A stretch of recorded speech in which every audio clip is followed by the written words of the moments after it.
All right, we're now into the show and tell portion of the Hampton Roads Ship Model Society's December 2020 meeting. Normally go top left to bottom right. And Mr. Cheevers, got anything to show us today?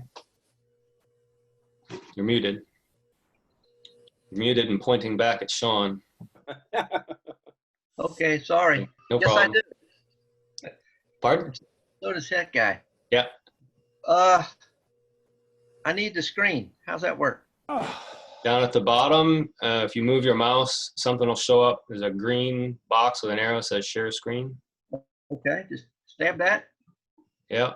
And then you can share your entire screen or a specific app. Usually sharing the whole screen works best. So you can move from one thing to another. But if you've got anything objectionable on your screen, you might want to just share a particular app. I'm getting a host disabled participant. I thought I had that enabled as a default. Yes, give me 1 second and I will. Hey, Greg, this is Josh. Bill and I have talked about this. We didn't change it because it's profile wide, but can we set the default so that that's anybody can share? It's fine with me. It's not hard to do each meeting. I just have to remember to do it. So I've now got it set so all participants can share. Oh, well, so for me, be able to do it now. For me, I'm usually emceeing the Philly Club, and I have to use the force to find it, and it usually takes me like 10 minutes. Yeah, if you click share screen, there's advanced sharing options at the bottom. That's where you find it. Oh my God. Oh no, my word. This is kind of what happens if you're locked up because of the virus. You have to spend your entire year in your shop working on things. Works on your eyes. No, now that I've figured out from following you guys how to do this, I just wanted to share a few things that I've been working on over the last several months. Apparently these slides beat trying to carry the laptop around the shop. So. Well, and if I can take a second to interject, doing it this way is a lot better than using the webcam. Resolution's better. You don't get any blurred motion and focus issues. So I would encourage everyone to, if they can, take pictures and do slideshows like this. Use the webcam if you don't know how to do this. It's better than nothing at all. But yeah, back to you. But it doesn't get the red out of your eyes. No, it doesn't. And right behind, Sean's going to go right behind me if that's okay. Let me get through these. So I'm going to check out just for a second. You keep going. All right. So I was mentioned earlier in the year that I was working on these three models that I wanted to start putting the decking in place. And the way I do my business is I generally rough out the deck house. And so that when I put the decking on, I butt the planks right up to the deck house and I get a nice tight fit as I build. So on these three models, just show you some progress of where we were. And this is several months ago. And this being the Revenue Cutter Tuscarora, it's fairly large. Interesting combination of deck blocks and whatnot, but just to show you some of the construction that I've been messing with. The next thing is I decided somewhere in this year that I needed to see if I couldn't improve the quality of my machining on a small lathe. And I found out that the lathe, the headstock has an MT1 taper in it. And Tom Saunders was telling me that, well, initially I was going to buy some watchmaker collets and that would fit that lathe. But Tom told me that they make 1MT collets. And so I researched around and found a set of 5, relatively inexpensive. And I bought them. And it was just the collets. And to make it work, you need a drawbar. And then you also need, you see my mouse? I'm circling this bushing here. Yep. You also need a bushing to keep everything lined up straight as it goes to the headstock. And so I used my other lathe to make that nice bushing. And of course, the drawbar came out of the box. And here's one of the collets.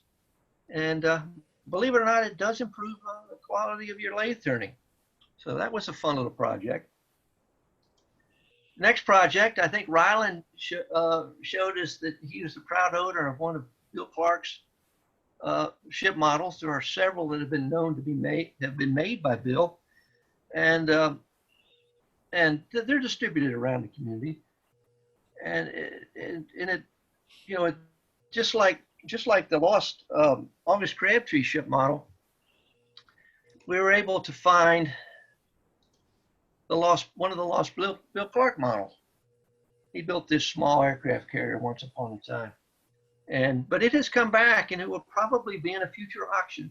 So save your money for this.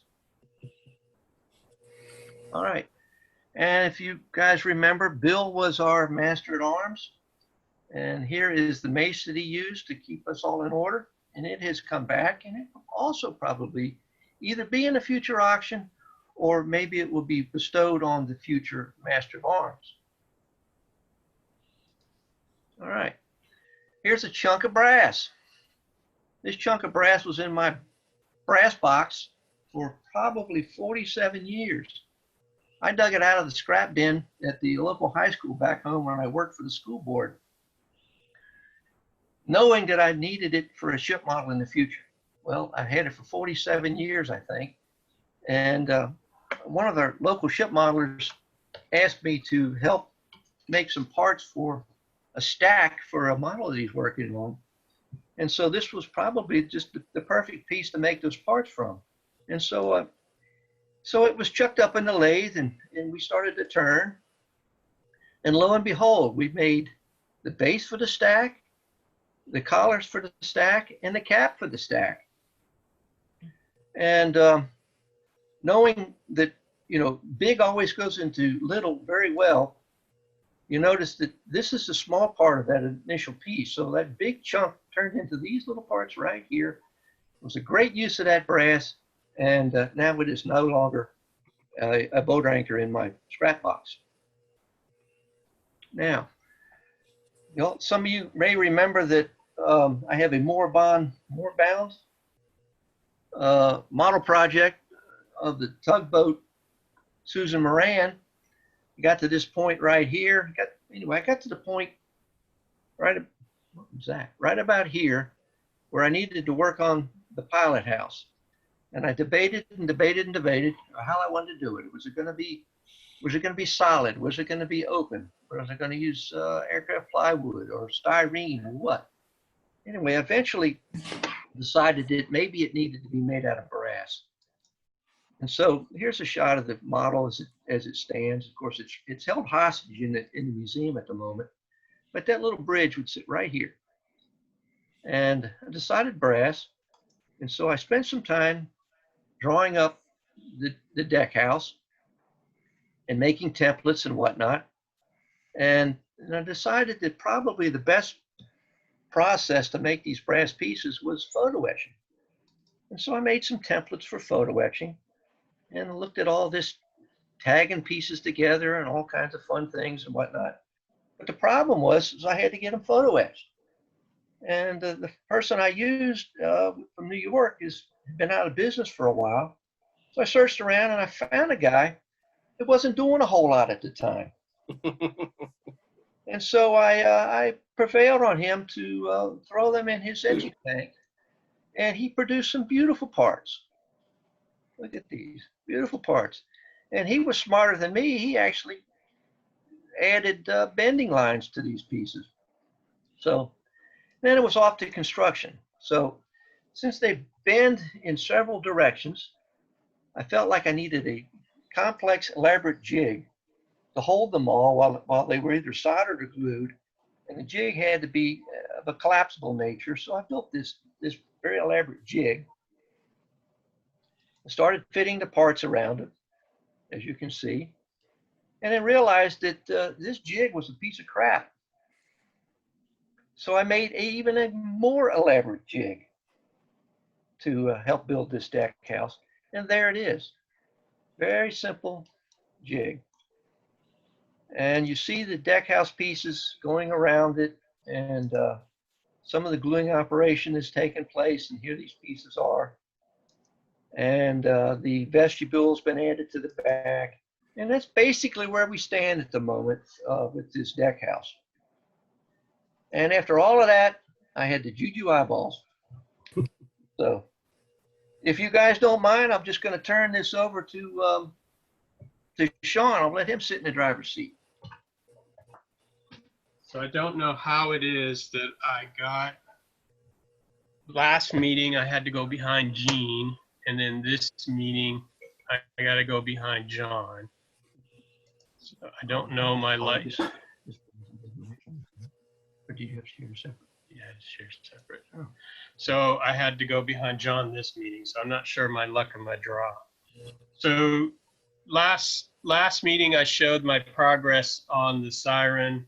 I had planked some of the hull between the whale and the shear plank.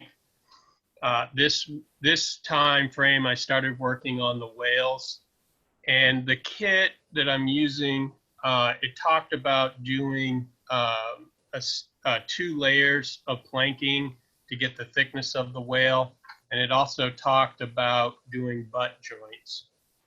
And I know that the whales form the longitudinal strength of a ship, so the whales wouldn't typically have been of a butt type construction. And on the siren, it had 3 bands of whales, and I had a really hard time trying to find something that would show how 3 bands of whales would have been interconnected together to create that longitudinal strength for the hull. And eventually, looking through the internet, I found in the Greenwich Museum a drawing of a 302-ton brig that had 3 bands of whales. And what they did, and I don't know if the picture's well enough to show. Oh, okay, there we go. Thank you. The first band of whale was a butt joint, like the kit suggested, but the second band was a hook type joint. And then the third band was a butt joint, and the shear plank was a hook joint. So I decided that I was going to incorporate that in my siren model of a similar nature. Except when I did my shear plank before I'd found this particular reference, thinking that all of the longitudinal strength was going to be in the whales. So what I ended up doing was doing similar. Of course, you can see here where my plank shear, I already have the butt joints in, and that one was finished. So I'm going to have to do some deconstruction to get to that point. But this image shows where I have the first whale in place, which I don't see a seam here, but that was butt. But you'll see right in here that's not well defined is that first hook joint, or one of the hook joints in the second whale band. I'm going to go back to that picture. There we go. So here is the 3 bands of my whale. The first band, the second band has an image of one of the hook joints, and then the third band, which is what I'm working on right now, with just a simple butt joint. And like I said, I'm going to come in and deconstruct the shear plank and put that as a hook on it. But as I mentioned, I decided that I was going to build this like what I would have thought would have been as it's constructed. So I went with single plank for the whale. So I did the full thickness, which is 1/8 of an inch thick piece of maple that after about anywhere between a half an hour to a couple of hours of soaking in water, I got it to be pliable enough where using a lot of clamps was able to get it to clamp in place. And where you're looking here is I've got my third plank, my third row of plank, the last one going in that sweeps underneath the counter. That's being fitted into place, allowed it to dry after about 20 minutes of soaking. I had to put a twist in it and a bend, so it was a complex shape. Here you can see where the counter is. That plank is coming in just on the lower part of the counter. Coming in, I still, in this instance, it was just, again, shaping the plank to fit the curve. And I've since had to go in and sand that so it would fit flush to the second band of planking. And you can see here, I also started planking the lower counter and the upper counter on the stern. So I used a lot of clamps in this effort to do the whales. At one point, I had 60 various clamps holding the first row of whales in place because of its thickness.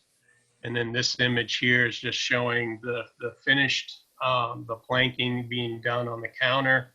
You can see the third whale is now in place. It's been glued, rough cut to the counter profile. I've got to go back in, sand it, sand a little bit more on the second layer, or the second run of whales, to get it to form the same contour.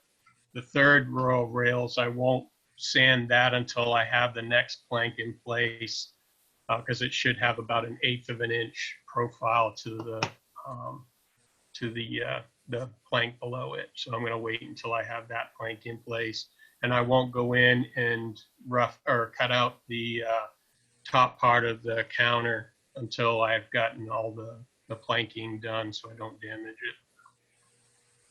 And that's my presentation. Fantastic.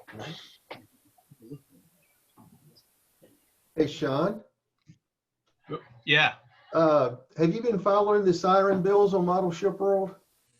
all of them, yes. There's quite a few Okay. out there. I have been. It's where I've been getting some of my information from. Right. But the way I'm planking the whales, I haven't seen anybody do that one that way yet. So there was quite a bit of learning curve with that. I have quite a bit of scrap pile Right. sitting on the floor of my shop because I had to chuck quite a few pieces. I wasn't happy with them.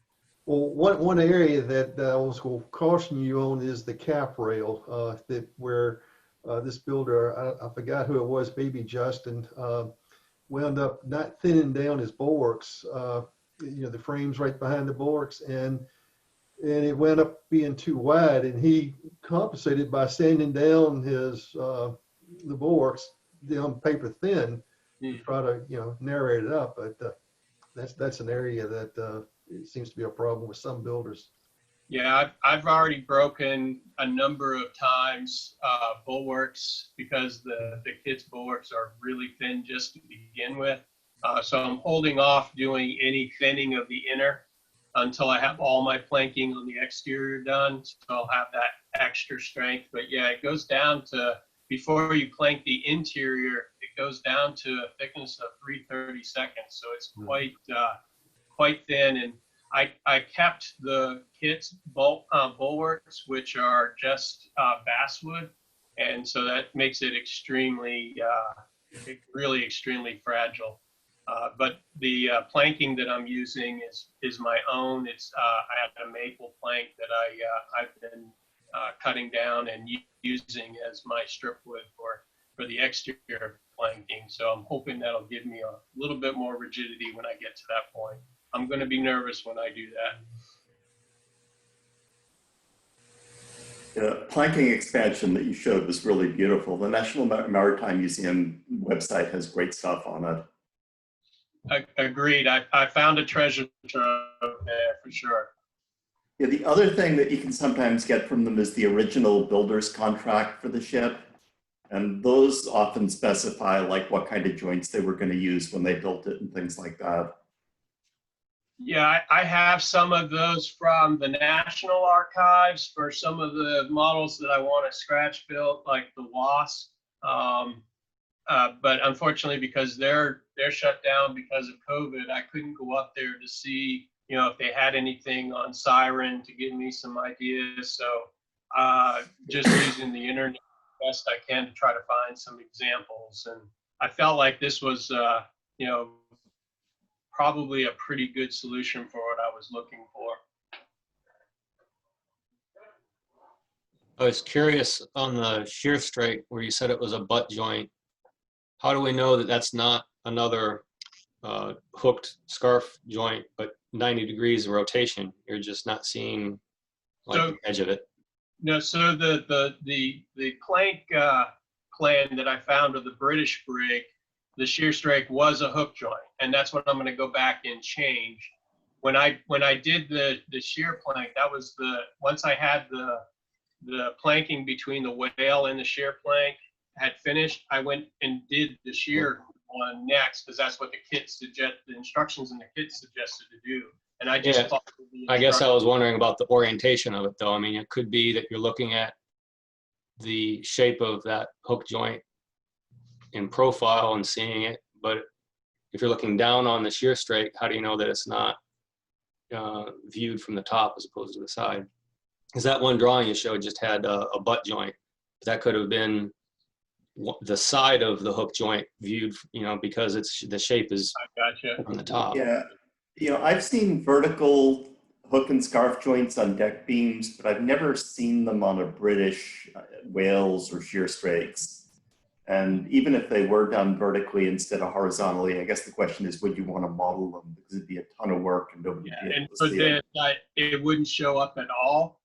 So I agree with you, David. I probably, even if it was in that profile, for the model, the butt joint suffices for that piece of it. And to be honest, I'm a little nuts because I put all that effort into it, and both of those sections of the hull are going to be painted. So eventually I'm going to cover that up. Although I am expecting that over time, my wood will move, all wood moves. So I'm kind of hoping that, you know, the profile of those joints will show in time. But yeah, for the sake of the model, I get what you're saying, Greg. It could be. All of the things that I've read have stated that it's either a vertical hook joint, like I've shown, or it's what they call an anchor joint that requires even number of planks to achieve. So since this was only three rows, the hook joint seemed to be the best. The hook and butt joint seemed to be the right way of doing it for the era of this ship. When you paint, are you going to hand brush or airbrush? Because if you airbrush it, it might go on thin enough that you can still see the joint. My intent was going to do hand brushing. I'm following Chuck Pizarro's build strategy where he used artist paints. So I have Mars Black in an artist tube. And to be honest, I don't know if I know how to mix that enough to fit in my Badger airbrush or not. So I had thought about just hand painting it in lots and lots of thin coats. And it is pretty transparent. The red that I used, it literally took what he talked about, 40 coats to get somewhat of an opaque. I can still see the grain in it. So I'm really hoping that when I do paint it with the black, that the watercolor will raise the grain enough where the joint will be visible even through the black paint, but time will tell. I found red covered the worst of all the colors I was using on my model, and black the best, so I think you'll probably be all right. Yeah, I've been told red is actually very transparent, and it proved out to be true. All right, shall we move on to Mr. Berger? All right, let me get set up here. All right, if you're getting that, that's where we left off last month. The hull was done, and I had mentioned I was going to move on to one of the 5-inch turrets. I never did get around to that because I moved on to all the myriad of other bits and pieces and fittings and things that I needed to install on it. including a little mini me up top of the pilot house, which will appear somewhere in the boat. I'm not sure exactly where, maybe in some sailor's hands or something, I don't know, or on a bench in the back or something. But every boat's got to have a toy on it. So that's mine. Painted up like the big one. Put it in the captain's cabin. Pardon? I said put it in the captain's cabin so it's a model of the ship. Yeah, I know, but then I'd have to look into the window, and I don't know, and that opens up a whole Pandora's box of problems. I did not go to a lot of interior work on this one. Originally, I was going to have a couple of hatches open, but I decided against it. So I turned my attention to all the other parts and bits and pieces that needed to be done.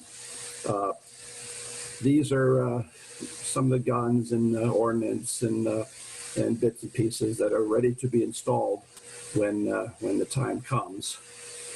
So I spent all month doing that. A lot of these pieces were, like I said, originally 3D printed, but they required a lot of embellishment, wiring, redoing sights, hydraulics, handles, things like that, little bits and pieces. And the depth charge racks, and 20s and 40s and so forth. These are all ready to be installed, and the depth charges are all complete with the stenciling on there and so on and so forth. Again, a little bit of additional work had to be done, such as the roll-off racks in particular. As they came from the printer, the designer who did them, let me back up, kind of created a generic version incorporating many mods. So I had to disassemble it, essentially tear it all apart and rebuild it to the particular mod that I was interested in. Here's a sheet of handles, lockdown handles for the ammo boxes and things that I etched to embellish the ammo boxes, the 20 millimeter ready boxes, with the cartridges, not cartridges, but the whatever you call those things, drums inserted.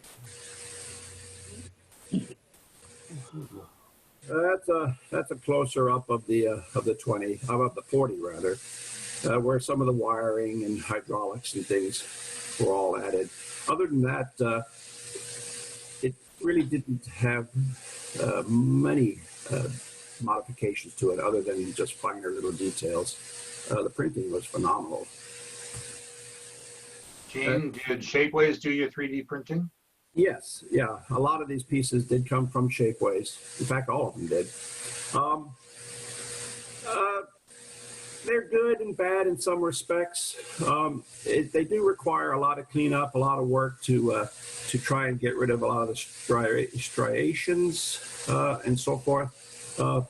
But all in all, I mean, they're, anywhere from, 75, 80, 90% complete. Just needed some fine tuning. Here's the practice loading machine. That practically is untouched. Of course, it required painting and cleanup, but I had to do very little to that. I was very impressed with this particular piece. And one of the jewels was the three mount torpedo tubes. Again, it's rather complete. I did add some details such as the sight, hydraulics, not hydraulics, but wiring and so forth. So that's ready to be mounted. Here is like I said, one of the roll-off racks. The one on the top is pretty much how it came. He just got a couple of things wrong on it, so I disassembled it and rebuilt it. adding some of the details and things that were found on the racks. Oh, I forget the name of those things on top. They're what are they called? Pawls of some sort, I guess, keep the drums from rolling around. And that's pretty much complete. Etched controls on the side, decals for the stenciling. And then I moved on to the 20s. Gene, real quick. Yeah. What's the difference in the color of the two depth charges? You know, nothing. I've seen a lot of photographs where depth charges were black. I've seen them where they were gray. I've seen them where they were kind of mixed, probably depended on what vendor they got them from or when they got them. So I decided to just kind of mix it up, you know, have some black, some gray, you know. They just loaded whatever they had at hand. So I thought I'd go with that. They're exactly the same. I think it just depended on, I think the vendor that they got the units from. Okay. If it's in a picture, that's pretty much how I'll do it. Gene, your stenciling, did you print the, use decal print paper or something like that? Yes, I did. Yeah, and I drew them up, printed them up, and these particular ones are on clear. And the ones on the black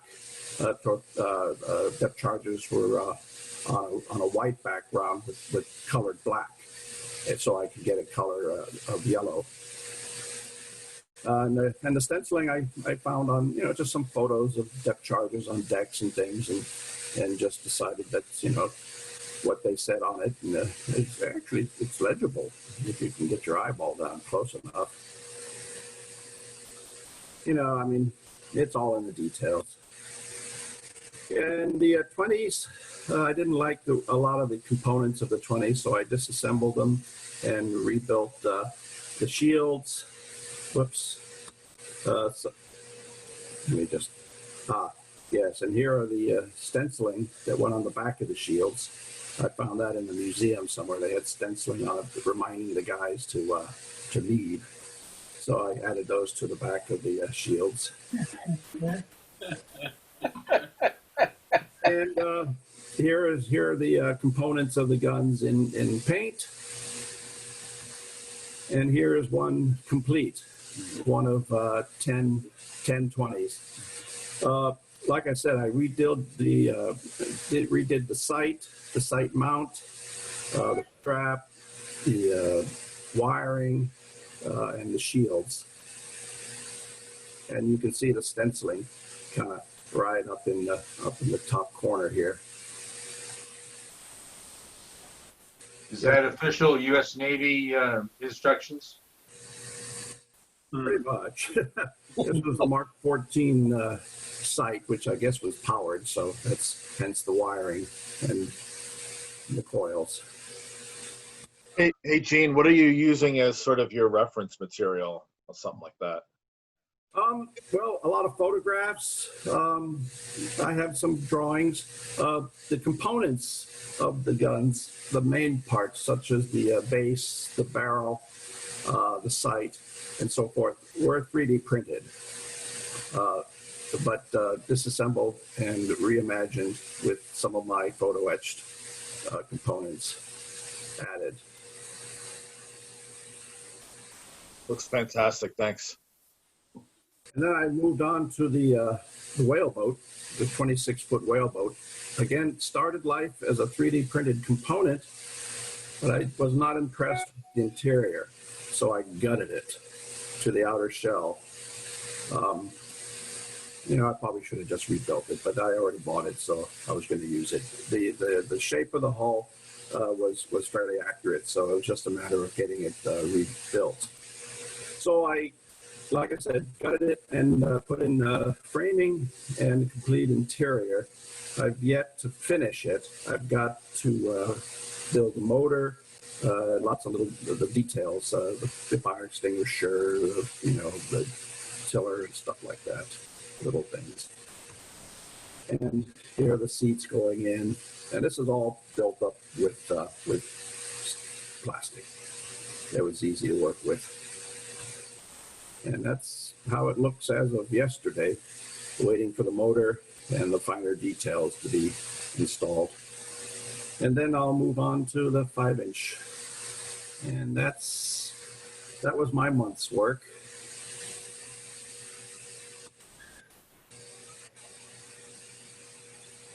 That's it. If I can Thanks, jump in Gene. real quick, the guy, I'm sorry, I didn't catch names, who was doing the siren. For my siren, I went to Shapeways to get the guns because I couldn't find a decent solution for those guns. What comes with the kit is terrible. What's available in the market is almost worse, and some are very expensive. I got a complete set for a very cheap price, and I actually talked the guy into modifying the design, and they came out very nice. Yeah, I think I'm gonna try my hack at trying to. I've got a Unimat lathe, so I'm gonna attempt to try to see if I can't make them on the Unimat, because Caldercraft I think is the one that most of the siren builders have been using, and they're super expensive. So for the carronades, I'm probably gonna try to see if I can't make my own first. But since there are so many of them, that might fail. I've seen some of the Shapeway ones, and especially Model Monkeys ones, and they look really, really nice. So I'm a long way from there yet. I got mine from Model Monkey as well. Let me make a suggestion to you. Make you a plug out of brass on your lathe. Get some of the casting material. Make you a plug and cast them out of resin. When I made the Confederacy model a number of years ago, I had like 35 cannons, and I knew that I'd never make them all the same shape because they're mounted fairly close together on the lathe. And I did that. It took a little practice to get the casting material going, but once you get it, I mean, you're not making a working cannon, so as long as it looks correctly, that's all you need. That gives you an opportunity. I made a mold so that I could cast about 3 or 4 at the time, and I made 30 cannons in about a month, and I think they look good. I don't disagree with you. I actually have a project on my bench of the Essex that I'm scratch building, actually doing a frame up build on it. And I did do that for the 12 pounders. I created a master plug out of that. And then I cast all of their cannons, and I actually was pretty happy with how they turned out. In fact, in some of my earlier pictures when I was putting the lintels in for the gun ports on the siren, I have a picture of one of those cannons mocked up on it so I could check the rear gun ports to make sure the 12-pounder stern guns would fit properly versus the paper cutout that the kit came with. So yeah, that is one option I am seriously thinking about doing as well, is casting them, because I was happy with my Essex project. Yeah, I tried. Mine are probably close to 20 years old now. On the model, they've not deteriorated in any way. And since the cannons were supposed to be cast iron on this particular model, I put some black coloring in the rosin so that when they came out of the mold, they were ready to sit on the carriage cannon. I mean, the cannon carriage. I tried to get a duplicator working on a Unimat 3, and got the 8 cannons for Hannah made that way. But if I ever had to do over again, it would be much easier to cast them than to try to do them all on the lathe. Yeah, there's a build. I can't remember the builder's name that did a siren that did the castings as well, and his turned out really nice. So that probably will be the route I go with. I had a question for you, Gene, on two questions. Yeah. So my next benchtop model for the future is going to be a 1/8 scale Fletcher. my son and I have watched probably almost half a dozen times now, Apple TV's Greyhound, and so I'm pretty interested in doing a Fletcher in 8 scale. I have access to a 8 scale shipyard hull, but in the pictures on the internet, the hull appears to be too rounded in the bow. It's not pointed enough. Is there a technique I can do to either add or fill the fiberglass hull so that I can shape it down to a sharper point? I'm afraid that if I take the hull, if I get it from shipyard, that if I stand it down too much, I'm probably going to have too much of the fiberglass poking through, and then I've weakened the front of the hull. Is there a method I could do to fill that in? Bondo. Okay. No, seriously. You can rough. Yeah, I mean, if you don't like the prow or the stern, just cut the fiberglass, and just bend it to where you want to go, and then fill it in with Bondo and recarve it. And then if you want, you can even just maybe re-glass over it to fill it. I mean, fiberglass, resin, Bondo is just so easy to work with. I mean, you just glop it on and then just carve it. Okay. And do I have to prep bear with me because I'm not familiar with all the terms, but the gel coat, I guess is what it's called on the outside. Do I have to prep that to be able to receive more fiberglassing? No, just score it up. If you just get a rasp or something and just carve it down, expose some fibers under it, it'll bond very well. You probably want to break through the gel coat into the fibrous glass works to ensure a good bond. Okay. But other than that, years ago I built that 32nd scale patrol boat. It wasn't that many years ago. The 110-foot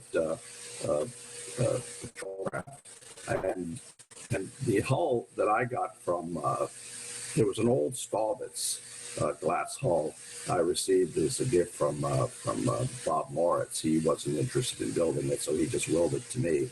But the stern on it had been crushed, and so it was very easy work to just lay in more glass, to strengthen it, to fix the cracks, and then slab on the Bondo, and then even before the Bondo really starts to gel hard. When it's still in a transition state, you can do some preliminary carving quite easily. It's like cutting basswood or something. And then as it hardens up, then move on to a rasp and just grind it down until you get the shape. I mean, it's not unlike carving wood. It's okay. And then the second question was, I managed to get from Veteran Destroyers a CD of the archives drawings for the Bath Ironworks Fletchers, because I'm probably going to build O'Bannon for a couple reasons. One being that it was the second hull Bath Ironworks built of the Fletchers, and so it's sort of a commemoration of my time that I worked for them. Was that a round or square bridge? What's that? Is that a round or square bridge? It's a round bridge. So it was the sister ship of Nicholas. They were built at the same time. I have pictures of them ways together from my time I worked at Bath. But I picked the O'Bannon over the Nicholas because O'Bannon, the contributing of the sinking of a Japanese sub was they threw Maine potatoes at it. The Japanese thought it was grenades, and it gave time for O'Bannon to be able to sink it on the surface. So given that I'm a Maine boy, I thought the overall story of O'Bannon would make a nice model to make. So my second question is, since I have the hull plate diagrams for that hull, the the decals you showed us in one of your presentations early on a few months ago, I think you said the smallest you used on your 1/4 scale, you used the smallest that they sell in that decal, so I probably wouldn't be able to use it in an 1/8 scale. It'd be too big. Oh, are you talking about the welding beads? Yeah, I did use the smallest because, in that scale, I don't know if it would be outscaled. I mean, you could look at it. In 1/4" scale, I think that yielded a bead of maybe about a 1/2 inch, 3/4 inch. It might be technically a little bit large, but I think ultimately you may just have to apply one on it and just see what it looks like. I mean, if it looks decent, it catches the light right, why not? I would think that at a 1/4 inch scale, technically, I mean, it would be so small, maybe not even to be worth the effort to do that, except for maybe if it had, overlapping plates. I don't know if they did that on the early Fletcher. Yeah, they did have overlapping plates on the Fletchers, so. Yeah, so that can be either scribed or painted on. I used the painting technique on the earlier Campbell, the 1/8 inch scale, and that worked out very well. It's very subtle, and it's not scribed; it's just overlapped paint. So you might want to consider that as opposed to trying to apply a bead or scribing. Gotcha. If you're doing an 1/8 inch scale, I mean, you're in luck. There is a plethora of 3D printed components that would tailor this boat to exactly what you want. Round bridge, square bridge, things like that from a variety of artists out there. One note about the 3D printing, I mean, they're really nice, but in some respects, they're a good starting point. It's a good jumping off point for super detailing it. And I always opt for the smoothest, the highest degree of resolution that I get. That makes a big difference in how rough the surface is with the striations and so forth. And some of the designers, such as Model Monkey and others, have gone to a new plastic, a different technique from the acrylic, which is the main part of what Shapeways sells, and that is almost injection plastic quality. So, I mean, yeah, there's tons of stuff. Unless you're a purist and really want to, suffer through the agony of doing everything by yourself. I've embraced, accepting work from others and bending it to my will. It certainly saves a lot of time, and in many cases, I wouldn't have been able to do it any other way, such as the torpedo tubes. So, the detail that's on that is phenomenal. So, and these artists, and a lot of these artists, like was mentioned earlier, are willing to work with you. If you have a little tweak, if you don't like the way this is, maybe I've even had a guy disassemble a part and give me parts of a model. I don't need the whole thing. I just want this aspect of it. You have to schmooze with them because they don't get really they get pennies on the dollar, for their work. I don't know how long it takes to design something like this, but you're not going to sell thousands of them, so they're not making big bucks. I'm going to use 3D printing most likely for a lot of the guns and things of that type nature. Seeing, like you said, DeStefan and Model Monkey, they have a lot of nice parts that I think I'm going to probably be using. Well, talk to me later because I have a whole bunch of leftover parts and things in 1/8 inch scale from my DE build. They're a combination of 3D printed parts, old resin, cast metal parts, and things that I've collected over the years and have not used and leftover. So you're certainly welcome to that resource if you're interested in taking a look at what I have. You might be able to use some of it. I appreciate that. I was gonna look you up anyway, because I'm hoping if Santa's nice to me this year, I'm hoping to get a photo etching kit from Micromart, and I was hoping you'd do a lesson for me again on how to do it, because it was a long time ago when you showed me how to do it before. Yeah, well, talk to me about that too, because I'm sorry to take up so much time. I've kind of moved away from Micromart in many respects, because lately, I think it's probably because of COVID, they're having supply chain problems, and they've just not been able to supply the materials. I found alternate materials, alternate sources for all my consumables, tanks and things like that. So there's a couple of things I get from Micromart anymore, because it's just convenient because of the quantity. But yeah, I'll talk to you about that too, and I can tell you exactly what you need, where to buy it, and get you going. Appreciate it. Thanks, Gene. Sure.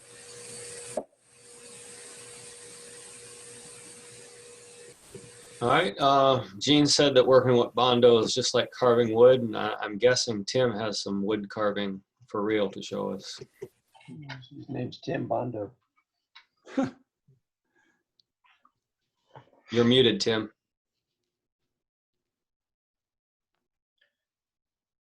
There you go. After probably 3-4 years, I finally got the first coat on my half-hull Penduic, and I get a couple more coats on it. It'll be ready to go on the backboard. The backboard is tiger stripe maple, and that'll finally be done. So that's all I've got. That looks beautiful. Looks good. Nice booze collection on the shelf there. I've got several half hulls in my future, but I think everything's in my future right now. Dean, you working on anything? No, I do have a question though. I think my next project's going to be the PT boat that Blue Jacket sells. I want something that I can do over the winter that's not terribly complicated and doesn't involve rigging. And I was just curious if anybody had built that particular kit and how well you liked it. Well, Tim's off to fetch his. On our website, yeah, let me try that. I'm going to share the screen for a moment. Here it comes. Ah, yes. Did you like, the question is, did you like the kit? Was the kit a nice kit? Good parts, or did you have to throw 3/4 of it away? Tim's on mute still. It's on mute again. He's gonna drop. Love the kit. Gene made the depth charges for me up on the bow. But yeah, I absolutely love the kit. So Okay. it's a good build. It's a fun build. The basswood in it is good. The hull was excellent. So And since I don't work for a living anymore, I could probably build it over the winter. probably. Gene was good enough too to build me some hull intakes for water and stuff like that I added to it that you can't really see, but they're there under the hull. And yeah, I enjoyed the build. I would do it again. It's a good model. I saw it when it was on the bench, and when Al, I was up at Blue Jacket when Al Ross was designing that kit. Oh, really? Yeah. And it's an interesting story. That was before Nick owned the company, but the prior owners, and Al basically said he almost got to the point that he wasn't going to build, that he wasn't going to do it, because he says, if you market this as a PT 109, I'm not doing it. Yeah, exactly. I didn't build it as the 109. Yeah. Okay. Yeah. I'm thinking about using the green camouflage paint scheme on it. But either works. I mean, yours obviously is the European version of the Navy's paint. Yeah, when I built it the way they came out of New Jersey, right off the line, and as it would have been brand spanking new. The only thing that I would probably do is if you could find the twin 50s that are 3D printed, I would probably go with that. The only thing that was missing on the 20 millimeter on the back, they didn't supply a drum with it or a magazine. So those are the only two things that I would change, just maybe upgrade on it. But other than that, I really like the build. Okay, thanks. My granddaughter has a 3D printer, and she's gotten very handy with it. So I might have a source There you go. for that. You should ask Gene if he's got a leftover drum. Oh, Well, I was just going to, a drum is easy. A drum is easy to make. Switch over to the other PT. And a lot of those, you know, the guns there were 3D printed, as were some of the other figures and so forth. So 3D printing seems to be the way to go. Yeah. Yeah, that's a nice looking model too. I guess that's the Elco version, isn't it? Looking at the. Yeah, it's an early Elco. So anyways, all right. Okay, thanks, guys. You're welcome. Hey, Tim, I didn't have you on full screen when you showed your half hull. Could you hold that up again, please? Okay, hold on. Just hope I don't drop this.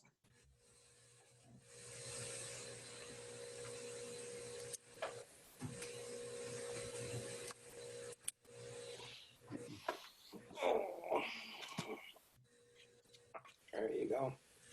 For the people who aren't familiar with it, the bottom is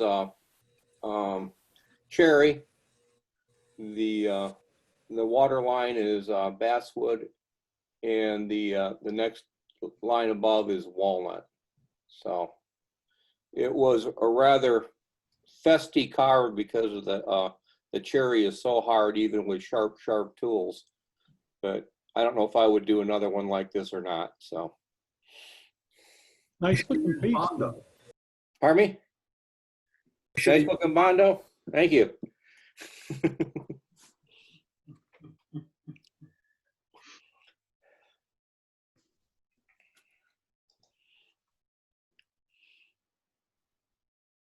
Greg, you're on mute.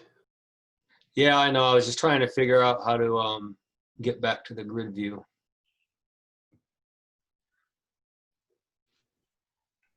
I can't get back to it.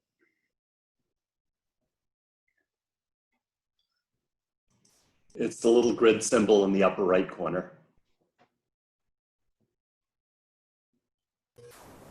Gallery view, hit that. Yeah, I had two windows, and there was two grid symbols, and I was clicking on the wrong one. That was kind of odd. All right, Tom, you got anything today? Real quick. My rowboat. Okay, so I'm done with the Liverpool. This was part of a group build that we were doing with Chuck and company at our local club. And before I run on to something else, I decided I'm going to finish the thing. And you can see that some of the planking's pretty thin, but it doesn't matter because it's going to be covered over anyway. But it's very light. It's very strong.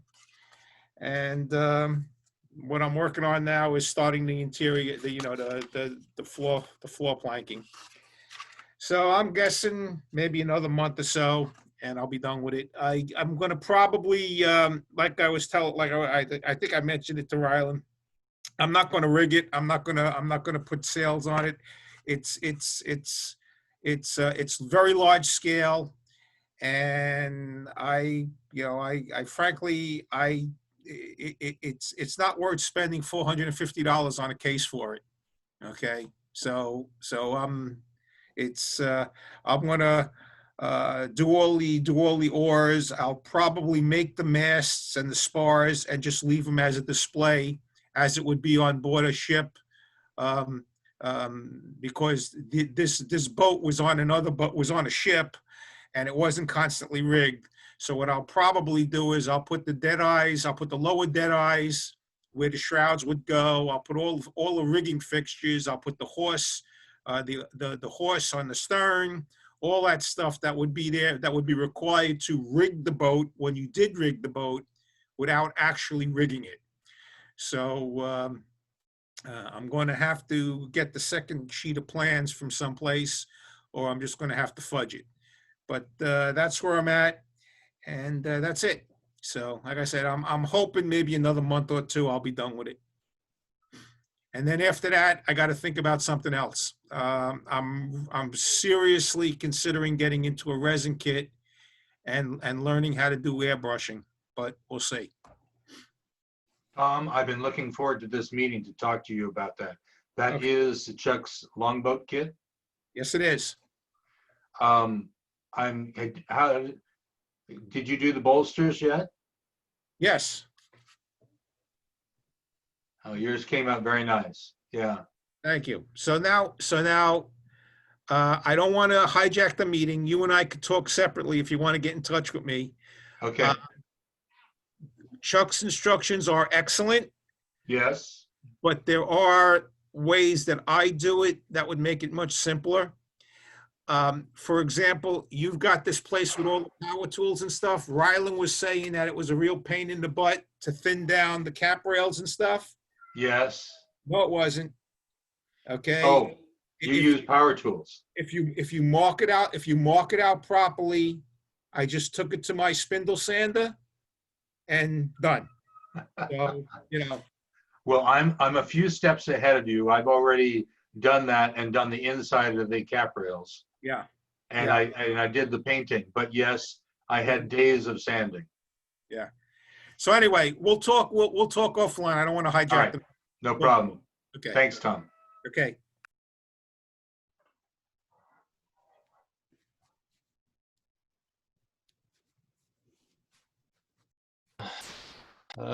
Thank you very much. Stuart, you have anything today? Nope, today I'm just a spectator. All right, I'm gonna skip past Tom. Tell me if that's wrong to do, Tom. How about you, Floyd? Well, I'm going to try and do a better job of sharing pictures this time.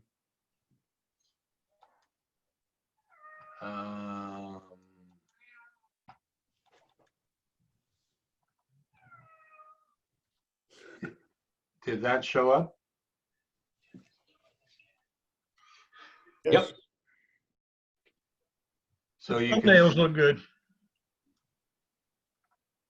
Yeah, my bolsters didn't come out quite as good as Tom's did, but I really did enjoy putting on the decorations.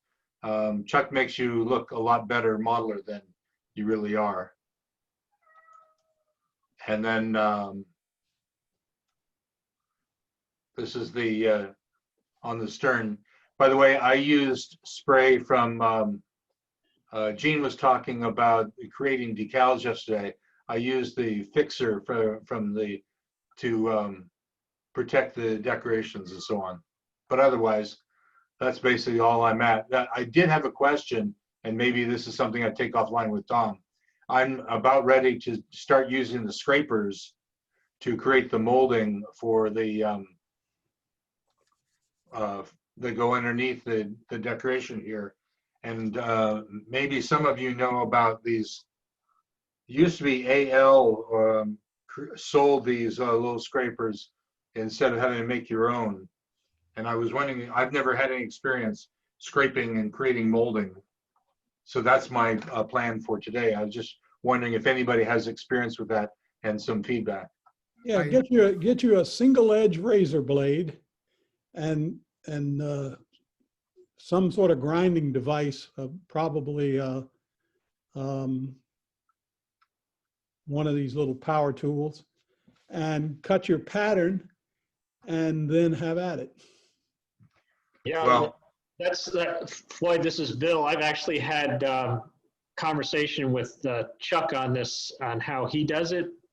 He actually, similar to what Dee was saying, he uses a discarded coping saw blade and then get one of the grinding wheels on your Dremel, and you can cut it out. I just be very careful with that because they tend to chip off. So make sure you got eye protection when you're doing something like that. But you let me add something. I scrape mine on glass, put the stock on a piece of glass. You have to hold that blade upright. If you lean it forward or backwards, you're going to thin your product. So be sure you're holding the blade upright as you scrape. And I found glass the best surface to do it on. Yeah, Can you see what I'm holding up to the camera? yes. I saw the blade you had, yeah. I don't Yeah. see it. There, AL used to sell a set of these. It'd be 5 of them for different sizes of wood. So I probably won't be creating my own.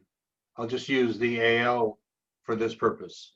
Yeah, one of our club members brought that. Actually, it works very well. It does work very well.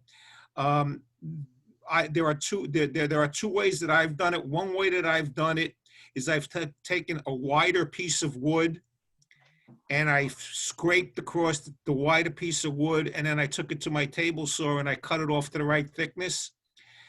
The other way to do it is you take the strip and as Ron had suggested, you put it on a piece of glass, and instead I hold the scraper upright, and then I pull the wood through, almost like you would do on it with a draw plate.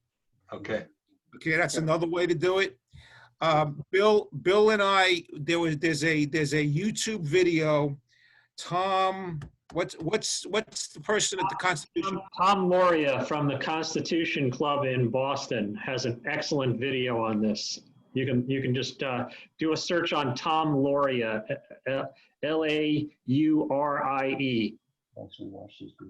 He's a professional ship modeler, and he has a great video on this exact subject. If you're ever making your own profiles, it's really hard to get good control with a grinding wheel. If you take like a broken off hacksaw blade and you heat it up, you can actually soften it to where you can use regular files or even better escapement files. And then you get a much better control over really making the profile that you want to carve. Yeah. In half inch, it's not so bad, but in the smaller scales, those Dremel wheels, those emery wheels on the Dremel, it's tough to get control, keep it straight. And second of all, whatever you cut with that wheel, it's just too thick for in the smaller scales. Half-inch scale, no big deal, not a problem. But but smaller scales, that wheel is just too thick. Bill, could you repeat that name that you were mentioning? Yeah. Tom Loria. L-A-U-R? I-A, I believe. All right, thanks. Floyd, I use the AL scrapers on my longboat, and I don't know if my scraper got dull or what, but it seemed like it took a long time to do, and but the results came out really, really nice, I thought. Okay. Well, and depends on what kind of wood you're doing too, because I'm by hobby now for about 15 years, a wood turner, and some wood takes the edge off your tool a little faster than the other. We can't provide boxwood for this. Yeah, some woods will have chemical compounds in them that will dull even the best sharpened tool in short order. Dogwood's famous for that. Are you using Alaskan yellow cedar, Floyd, for your Medway? Yes. That's pretty soft, but. Well, in this particular case, Chuck recommends going with boxwood for that trim piece, and I can see why. Yeah. So I have one last question. Since you guys actually see Chuck in person, I heard him make some mention of the next kit he's going to come out with is some early American boat. Any ideas what it's going to be? Yes, but I'm sworn to secrecy. Okay. All right. Thanks. That's all I had. Sharing, Floyd? Yeah, I'm done. Thank you.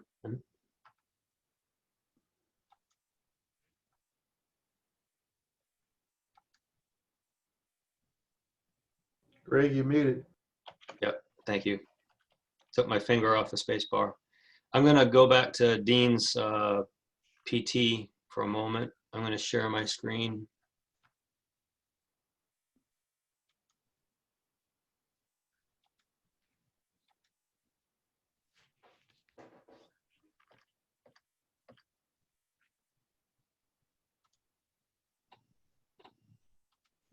brief plug for the website. If you go to models, there's a filter form on the right-hand side.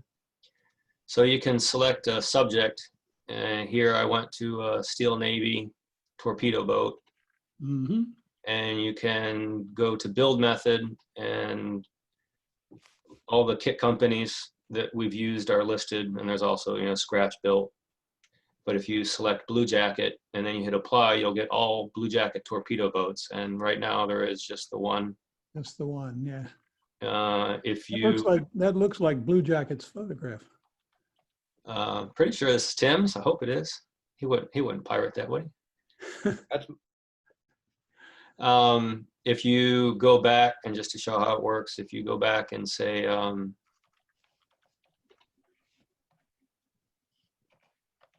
instead of Blue Jacket, just all kits, but still torpedo boats, then you'll also pick up Bill Altus's Italiary kit. So just another plug from the webmaster. Yep, thank you, sir. Let's see, who's next? Mr. Brown, do you have anything today? Just a quickie. The borough of Seaside Heights, New Jersey, the town administrator reached out to us. They're building a new museum on their boardwalk to house a historic carousel, and they were interested in a model of a couple boats that have some historical significance to the town. Let me see if I can, you folks see that? It's starting to, I don't see it yet. There we go. So they're, these boats, they used to use for speedboat rides in Barnegat Bay, and the Zip Along 2 and Miss Seaside, and they were looking to have a model made of one of these. And I said, well, you know, if there's no plans, it's going to be tough. But then I started looking at this, and I don't know if there's any Chris Craft aficionados out there in the club, but what this appears to be is a either 28, 29, or 30, 19, somewhere in that range, 26-foot tri-cockpit runabout from Chris Craft. And lo and behold, Dumas, I was actually, Joe Jordan from Philadelphia took me on, turned me to this. Dumas makes a kit. Can you see that? No. I'm still seeing the photograph. All right, so let me stop share that. Let me share the Dumas kit. Rusty Jones built that kit. Did he? Yeah, he headed up in Northeast Joints Conference. I've got some This is pictures a of it. 24. I believe what they're in need of is a 26. So I went ahead and I told them I would do it. I went ahead and I got this kit. It's coming in the mail. And what I'm going to need to do, it looks like the way Chris Craft did this, I don't know if you can see my my pointer, but they, to make this into a 26, they added a cubby space after the engine. The engine compartment might be slightly longer in the 26 too, and they added a cubby space in there. I believe the bow section is the same. It's the same beam. I believe the cockpit dimensions are the same. The stern, I'll have to take a look at. Stern might be a little longer in the 26. So I'll have to modify it slightly. But that's the and just finally, there's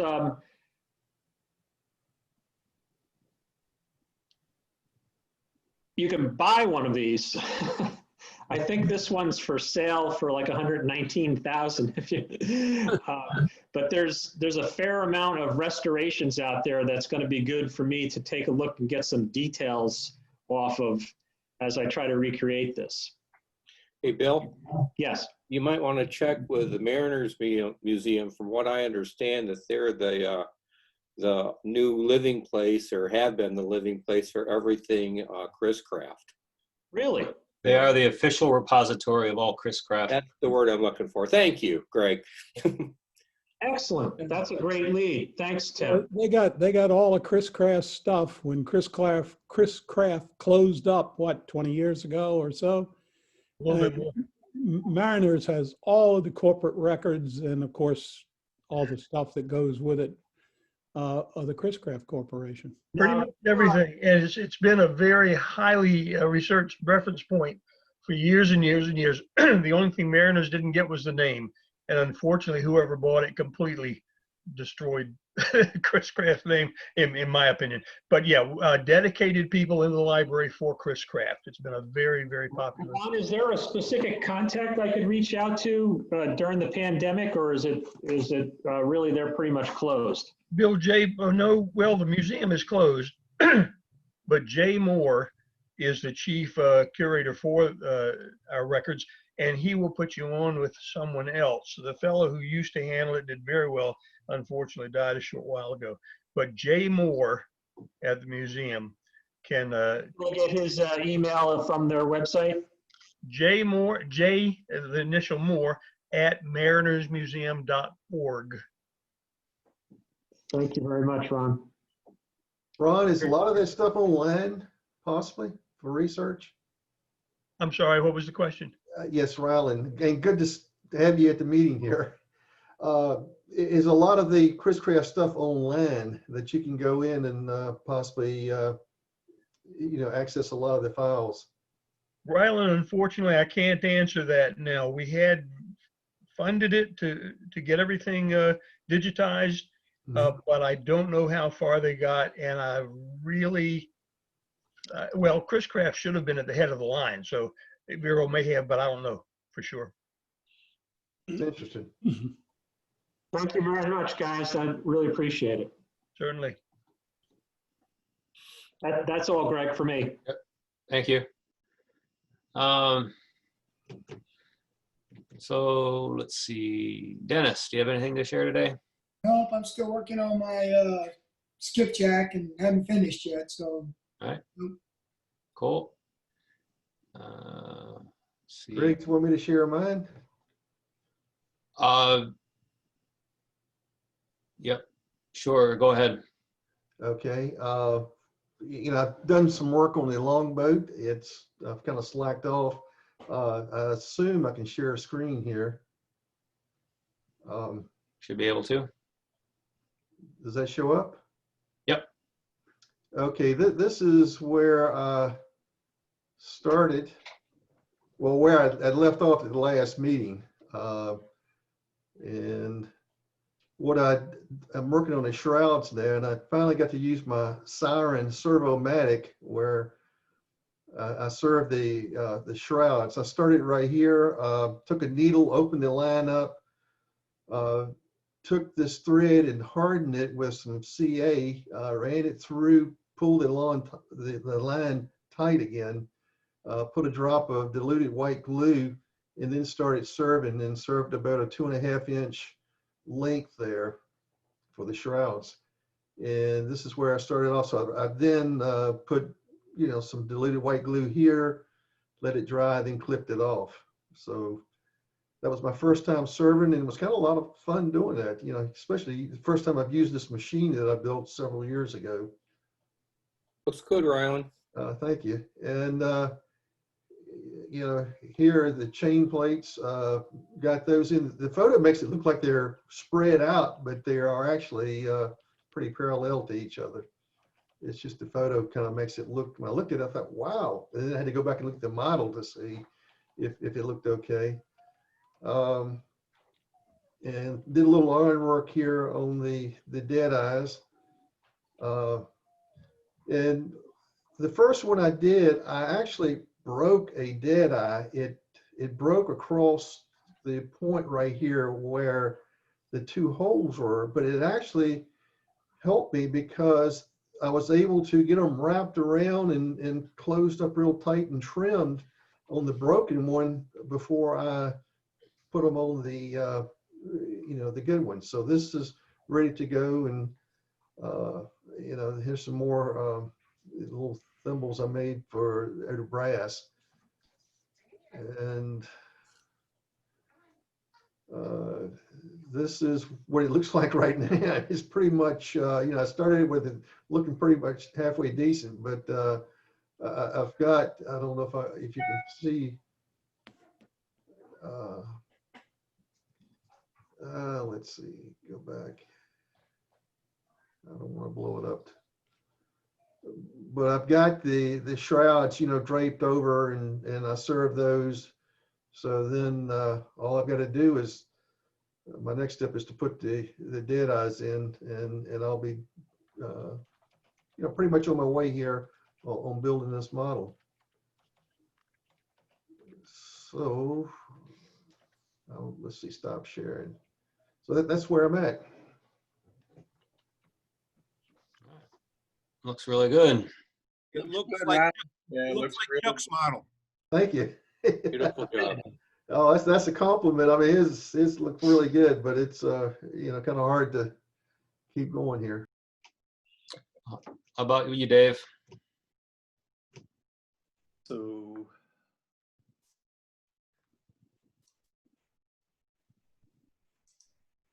I've done a little bit of work on the Sharpie. It's got a deck now. So it's all boxwood, and experiment was I usually sand this. I tried some miniature furniture scrapers, which I was really pleased with. It didn't round off the edges as much as sanding usually does. It's the front. From the side, there's finish on all the interior stuff. From the back. And then the challenge in terms of bending, these curves are a lot tighter than anything I've had to bend before. This is the cockpit combing, and this is just an experiment. But I'm trying, I got a heat gun. So usually I use like a really hot soldering iron and soaking it, and was really impressed with how well the heat gun worked. You know, I started with the piece long, and you could actually feel it start to give as I kind of turned it up a lot hotter than I can get with a soldering iron, but not so hot that it was going to singe or burn. And you can actually, when the wood gets hot enough, you can feel it start to bend and follow the really tight curve that you want. So this is 32nd pair, and it went pretty easy.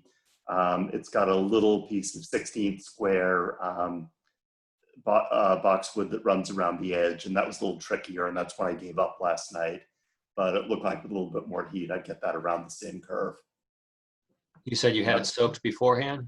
How long? No, this is all dry. Oh, really? Okay. Yeah, and it seems to work just fine. I was going to try soaking it if it didn't work with the heat alone. Mm-hmm. But what I'm told is it's the heat, not the moisture, that is the important part. Okay. That's it. All right. Thank you. Dave, when you use your soldering iron, do you use the end of it just bare, or do you use nipples on it? So I've got a couple different shapes of it to put on the end. Right. And that worked great when I was doing like planking of a ship. But this curve is way, way tighter than anything I had to do to plank a hull. So I wanted to try something new. I gotcha. And I'll probably next time I do a hull, do the same thing. The only thing that's tricky about this is you got to have the piece really long, so I don't want my fingers anywhere near the heat. Right. Lee, do you have anything to share today? You're muted.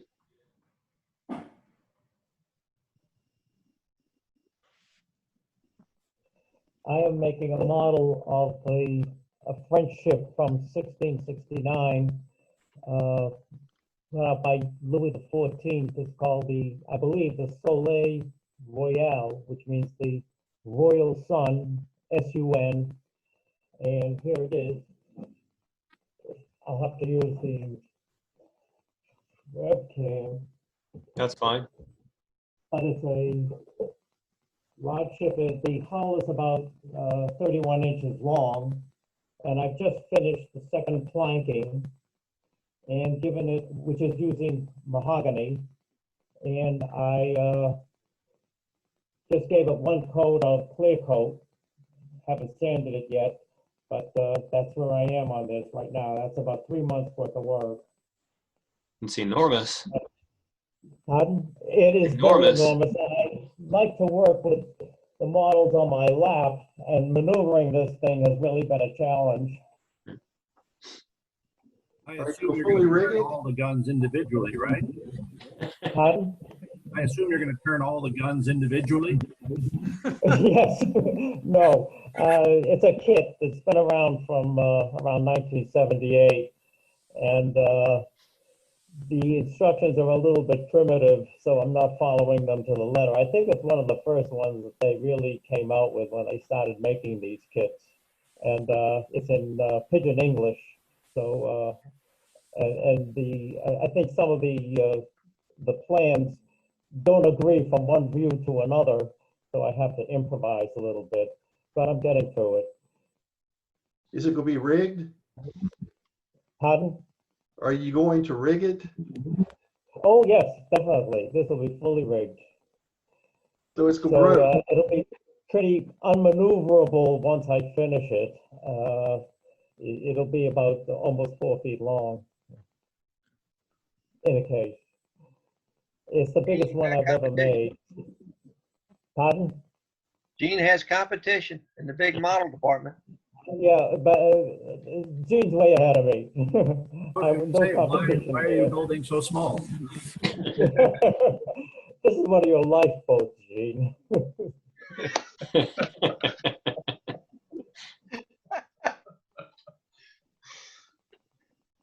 It looks really good so far. Look forward to seeing the more progress.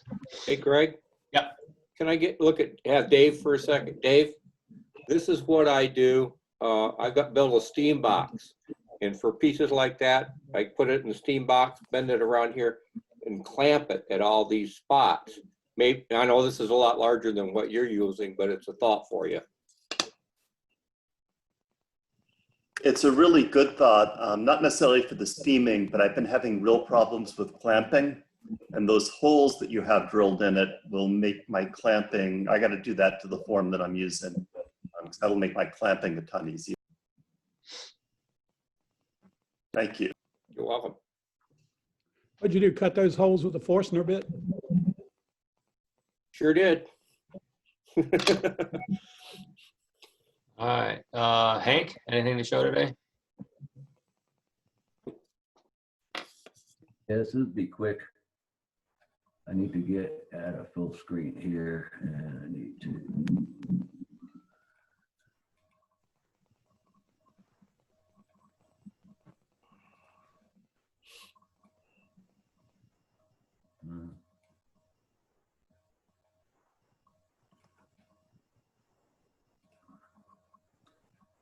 Okay, they're actually a little bit darker than what you can see on this picture here, but I got the 4 small boats done for Beagle. There's a 26-foot yawl and 2 25-foot whale boats and the dinghy. And I did basically a pretty crappy job putting them together here. It's the first time I did something that small, and it didn't come out real good. And this is the side views here. I was supposed to use that wood dye on the bases, and it worked for a while, and then it started working like a penetrating stain, and it wouldn't stick to anything, and I wound up having to paint over it, and even in some spots the paint wouldn't stick to anything. So, but they're done. Unfortunately, they'll be looked at from 2-3 feet away, so they won't look as crappy as they really are. And I have a question too, and I think when I showed this last month, let me bump this up a little bit.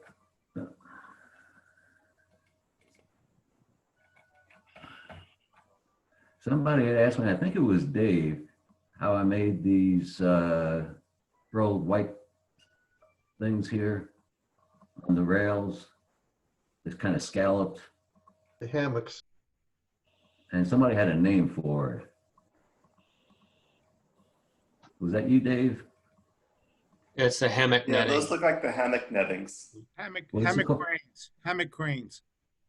Spell. Crane, hammock crane. Hammock, Crane. like a regular. That's the iron fitting that the netting goes on. I mean, these long pieces, I'm talking about these long pieces here. Yep. So that's the crew would stuff their hammocks in there. It serves as a bit of a shield. Oh, really? So they'd string the hammocks? The whites you're seeing there, Hank, are actually hammocks. They rolled them up during the day, and they put them in those hammock cranes for storage and also to provide a little bit extra protection against incoming. Okay, I get it now. All right, that makes sense. I thought it was just some scale. I was wondering why in this class of ship that it was so decorative there, but they're actually rolled up hammocks. Right, that's correct. Great, thank you very much.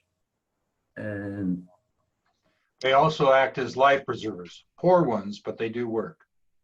Okay. Since you couldn't swim. Great, thank you very much. That's it for me. All right. Greg, I want to get back to Bill. You can call directly into Chris Craft, and that's in area code 757-591-7785. You may get somebody, you may not. It's not always manned because of COVID, but you can also go to Chris Craft at marinersmuseum.org.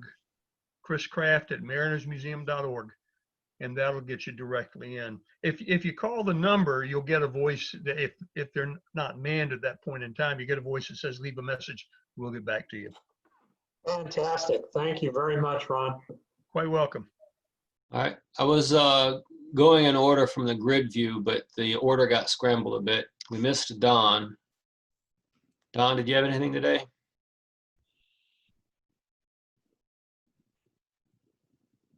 Did you say John? Don, D-O-N, Don Good. Oh. Yeah, hi. I'll share a picture with you that I'm working on. If I can find it.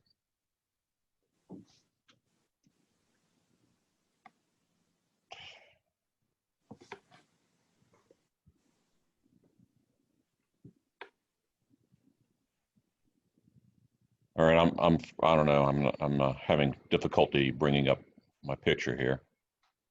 All right. You want to work on that, and we can go to whoever else hasn't presented. Right. How about John? Did you have anything today, Mr. Proudly? No, I'm still working on the rigging for the Royal Caroline, so I'm probably a month away at least on rigging, and then I'll have something significant to show, I suppose. I think that's everyone besides you, Don. All right. Well, here's what we're going to do since I can't bring that picture up. Facebook page I belong to called, it's got to do with work boats. They shared a picture of an old oyster boat from the turn of the last century. All right. And I've seen the picture in a couple different places. It's two guys tonging oysters on a large sailing skiff. And one of the captions is, oh, these are Gulf Coast oystermen. I think one of the other captions I read, oh, these are guys working the Chesapeake Bay. So I don't know where, but the picture gives a load of detail. And I'm building this one for our museum because the boats are all going to be fairly similar. But fairly large skiff, got the interior going. This is all pretty much scratch built. I used a set of plans from the Chesapeake Bay Maritime Museum that was similar, I was told, to what I was looking for. And it's longitudinally, it's not cross planked. It's got a chunk bow in it. But I milled all the lumber. It's a little bit of cedar, a little bit of pine, and I think I actually have a little piece of oak in there too. But from the picture, using the two men in the picture, I'm kind of guessing or guesstimating the length of the vessel, but you know, it's good detail on the mast. There's an anchor visible. There's a crutch holding the boom back for the sail. They've got a nice cargo full of oysters. And again, it was a really great detail. They're actually rafted up to another vessel, maybe even a third one.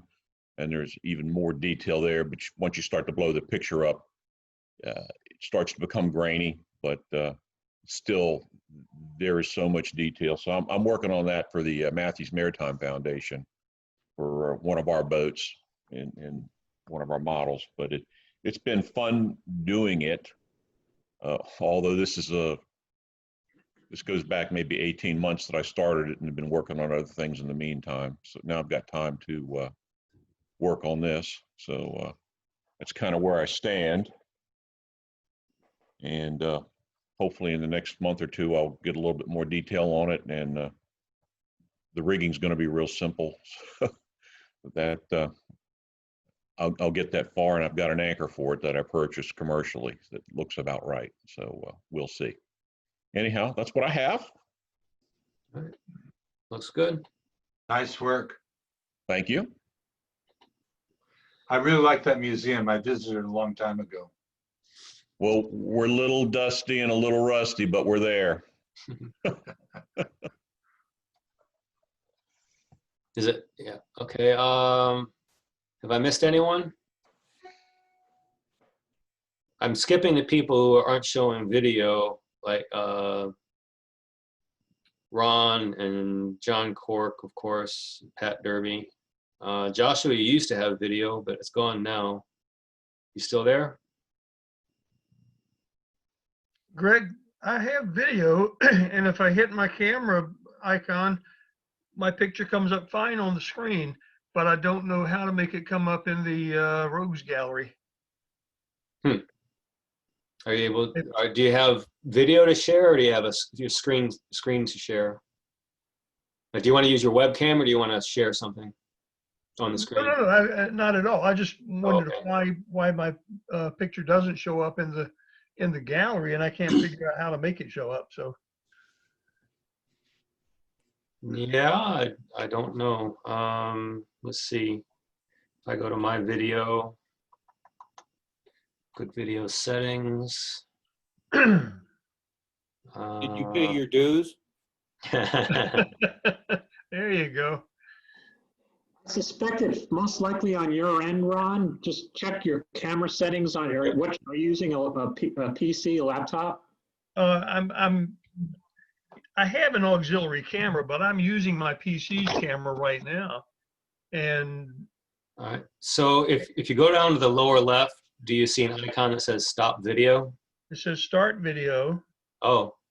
So I click start then. Oh. There you are. Okay. But when I did it before, it said we can't do this. Well, okay, that's it. That's all. Don't believe everything you hear. Good to see a face there. Yep. Oh, Joshua's back. I'm gone. Did you have anything to share? We're wrapping up the show and tell portion. You're still muted. Sorry about that. I had a call. Yeah, no, I'm not organized for that today, so I'll try to put something together next time. Thanks, though. All right. That's everything, I think. Speak up if I missed you. Although I do have a request if Gene would potentially do a show and tell at our meeting, because once again, you make me want to quit modeling. So I was just talking to Tom, Gene. I was like, you need to do some tech sessions for us. You're muted, Gene.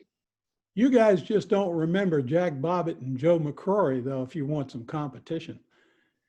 Yeah, I remember them. Jack Bobbitt's wife is the one that got me involved. Actually, I think Joe McClary and Bob Comet, because I used to see him at the museum all the time, and I thought, man, if I could do something like that. And they're the ones that got me involved. And Jack Bobbitt, man, he was a slave to detail. You could look as closely as you wanted with the highest magnification you need. You're not going to find any problems with Dr. Bobbitt's stuff. For those of you who are newer to the club, or guests, you can go to our website and filter the models by modeler. You look up Jack Bobbitt and Bob Comet, Joe McCleary. Well, we didn't get many photos of Joe's models, but yeah, excellent stuff. You guys also had Alan Frazier, right? As a Yeah. Oh, yeah, you're right. In fact, Alan established one of the clubs up north before he came down here. He established Ship Model Society in New Jersey. It was Alan and Jim Roberts. Yep, those two guys. Yeah. All right. So we're already 2 hours and 10 minutes into our meeting. We had some offers of presentations. I think we'll skip that and do the auction as our presentation. Like a 5-minute break beforehand, or? So we're doing the auction now? Yep. Holy crap. Well, just 3 items. Just 3 items. Okay. Got my checkbook ready. Yeah. Yeah. Oh yeah, good stuff. So shipping's not included, Josh. You're gonna have to come down and get them. Do we need a 5-minute break, or are we gonna launch right into it? No one's raising their hand. All right. I'm going to sign off. Oh, let me stop the recording. I love everybody, but I'm going to sign off. I've got to leave, and I don't have space for that stuff. So thank you. Ron, I was counting on you to break the piggy bank. Well, got no place to put it. Thanks, Ken, Ron. Good seeing you, Ron. Take care. Take care. All right. I'm going to wrap up the recording, and we'll continue. We don't need to record the auction, so we'll just leave it there. All right. Thanks for joining. Greg,